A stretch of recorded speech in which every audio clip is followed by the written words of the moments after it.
Okay, let's go. I feel embarrassed sitting in front of the camera again saying, hey guys, I'm back. After being away for what, 4 months, and I keep saying that, but I'm back. The lighting isn't the best. Like, we're not in the sun, we're in the sun, we're not in the sun, we're in the sun. I don't think my autofocus is gonna do me a great job, but welcome back again to my chaotic, choppy vlog of my life. I am currently, for those who don't know, I'm currently a Nike intern. I'm working in a marketing team. I'm absolutely loving it. Internship update. I had my first athlete meeting with a professional athlete from a business perspective. Amazing. Like, to be in the room with someone who is one of the best in their field is just chef's kisses. Very eloquent, very well spoken, someone that I would fangirl from back in the day till this day. We're having a conversation and talking business when I was always watching you on TV, so it was amazing to do that. I was supposed to go to a shoot, but I couldn't go, I couldn't fly to the shoot. It was sad, but it fuels me because the next projects we're working on, there are shoots available, so hopefully we can work well and hopefully I can go and travel wherever it will be. But my manager is amazing. Like, she's always giving me opportunities to grow and thrive. Like, she's not holding me back from anything, and anything I do want to try, she will either say, yeah, you can do it, here's the bandwidth, or the reason why you're not able to do this is because logistically we need blah, blah, blah. So it's amazing so far. The internship, I just don't want it to end. I just smile, like it's cool, it's amazing. But the reason for this video is to really talk about the internship process. So I've had a few people reach out to me on what it's like to become a Nike intern, the process, and to let you know that internship applications are actually opening up, I think, in a few weeks, just because on Snapchat Memories, I recorded my interview process, and it was this time last year, and I applied internally. So if you internally work for Nike in a store, in a country, in any country, the application process, I believe, is out now, or it should be out in March, and then it should open up, I think, mid-March, end of March, for anyone who doesn't work for Nike.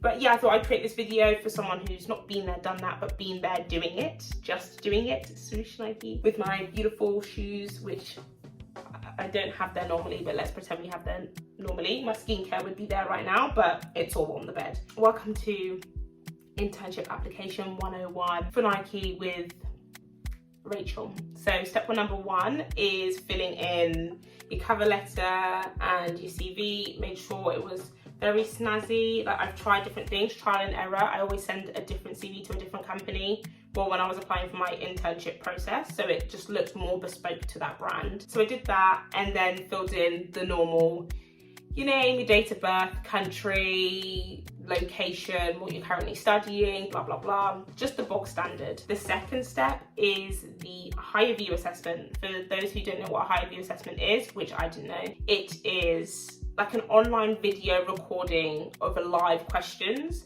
So what you do is they'll invite you to a higher view assessment if you're chosen for this higher view. You sit in front of a camera from your laptop and it will record your question, your answers to questions live. You see the question, you have 60 seconds to prepare, and then after the 60 seconds it will start recording and it will record your answer, and you press stop when you want to stop. You get 2 takes, so if you don't like the first take, or you stumble, or you're just not really feeling that one, you get 2 takes for each question, I believe. But after those 2 takes, whatever you put, if you sneezed, if you cussed, whatever, like, that's what they're getting.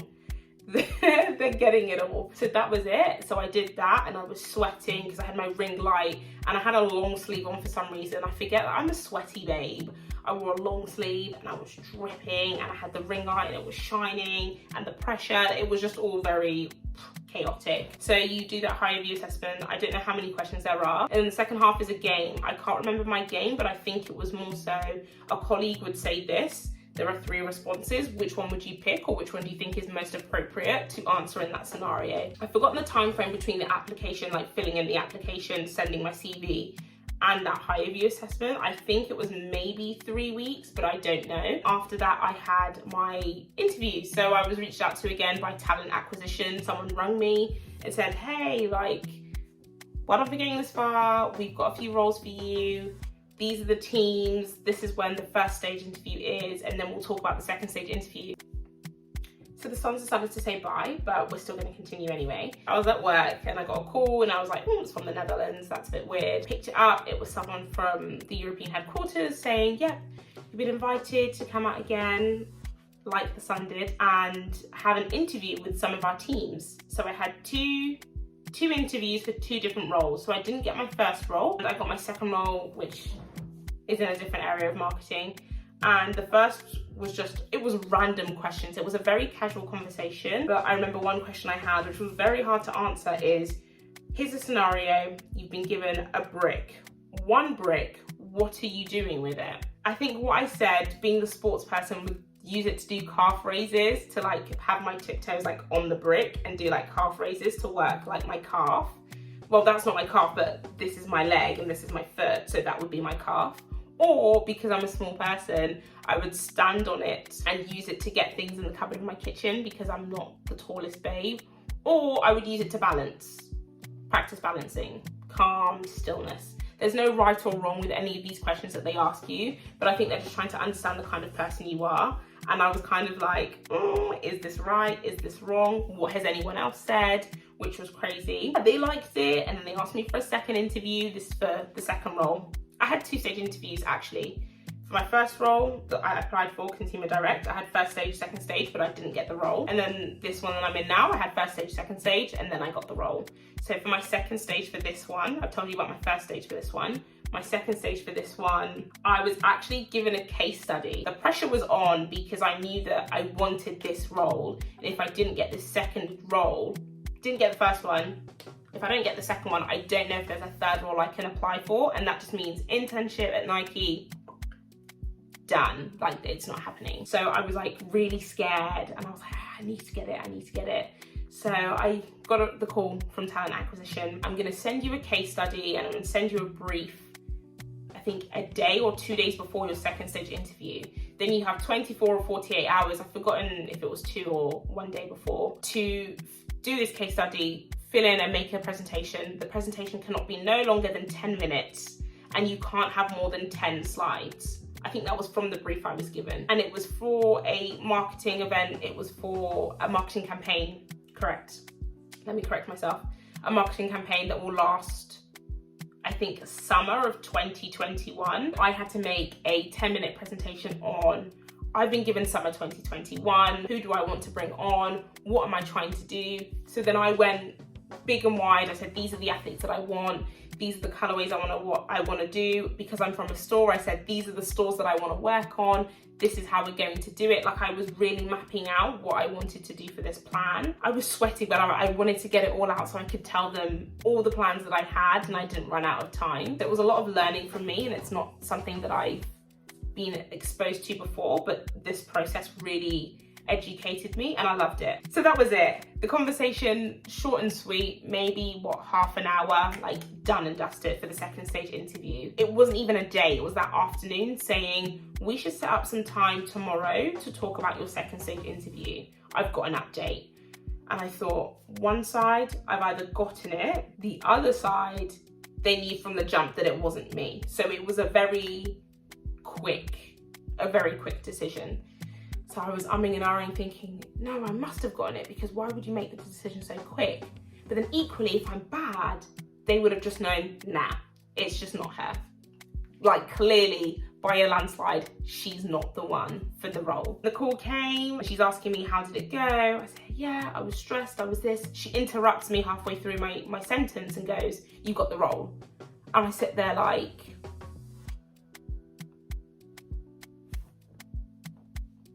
are you sure what you're saying is what you're saying? Because you said it so...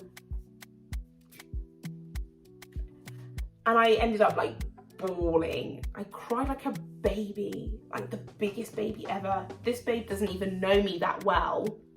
This lady, I'm calling her a babe.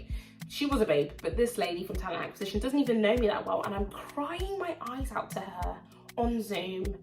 Like, this is what I've always wanted, and this, and it was so picturesque, but I'm an ugly crier, so it wasn't picturesque. Then she said, okay, let's talk through the contracts, let's get this signed by your university, this is when you have to move out. And I've gone from being so anxious about getting through to the interview stages and getting a role to now, oh my gosh, I'm going to be working at the European headquarters for Nike. I'm going to be working in a marketing team, which I absolutely love. And I've got to move from the UK to the Netherlands.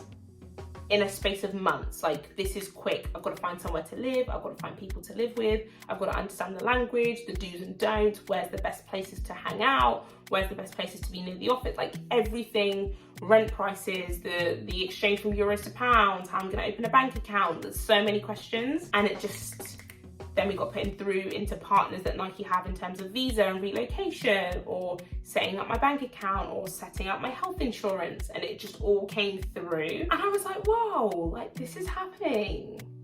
This is really happening. So that's kind of how I ended up here. There was so much kerfuffle in terms of the visa application and getting that approved in time. So I started slightly later, but nevertheless, like there was constant communication between the people who were overseeing my, I know the names of the companies, but I don't know if I can say them. There was 2 guys, one from relocation and I think one for whilst I'm in the Netherlands. So one company did the whole UK to Netherlands, and then that was their job done. So any questions I had for that, like that was my go-to person. And then I had one person in the Netherlands that was my go-to in terms of setting up a bank account, health insurance, how do I get around? If you live in the UK, like an Oyster card, you have to get an OV chip card, which is similar, but they were telling me, okay, so these are the things that you need to get around. Transport will be cheaper like this. You've got tram, sprinter, bus, metro, like there's so many things. So then there was constant communication on how I actually adjust. And then I picked up my residence permit, started working quite a while after I arrived, like a few months, but that's a story for another video, because this is just solely application process. How do you get the job? And then when you get the job, we can go through the whole, this is how you relocate, blah, blah, blah.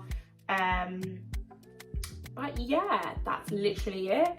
Then I'm out here and working the good work, having fun. Even my managers, like they're really nice. They really want us to do the things that we love and incorporate it. So I'm trying to bring people that are inspiring into our team calls so we can like get that inspiration.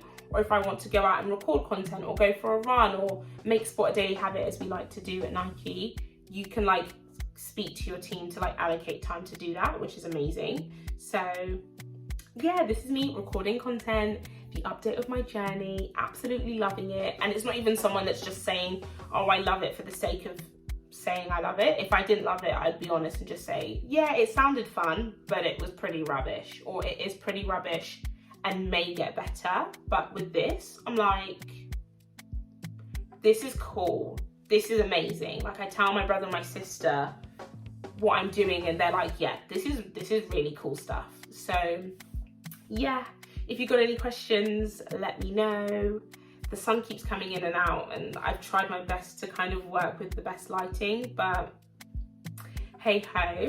I will record, I have got a video of when I had my first athlete meeting, like raw response, but I didn't record the day. So I might just have a pre-post video that I will record in the next couple of days and then slap the older footage in because it works. Any advice that I would give for the application process, be raw and real. Like, don't try and pretend to be someone you're not. Showcase yourself in the best way possible. If you are creative, bring your creative element. Show them why.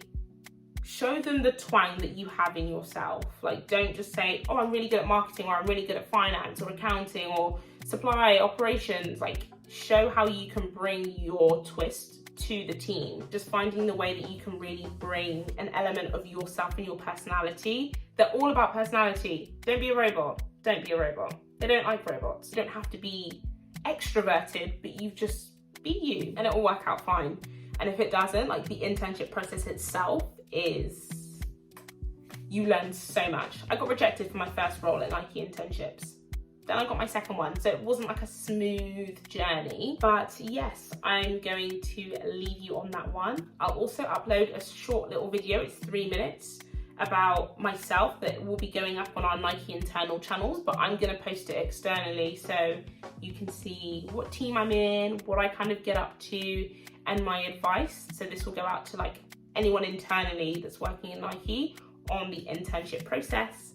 And yeah, just so you can have a gist of what's going on. This is 17 minutes now. I need to edit this footage. That's disgusting. 17 minutes for me talking. If you get this far, thanks. I mean, hopefully it helps you because I don't need it. I don't need it anymore. But yeah, I'm gonna go. It's hot. My pits are sweating. If you enjoyed it, do what you need to do. If you've got any questions, find me on LinkedIn, DM me. My social media is everywhere. Hopefully, I'm not going to say you'll see me soon for another video. You'll hopefully see me soon for another video. See you later.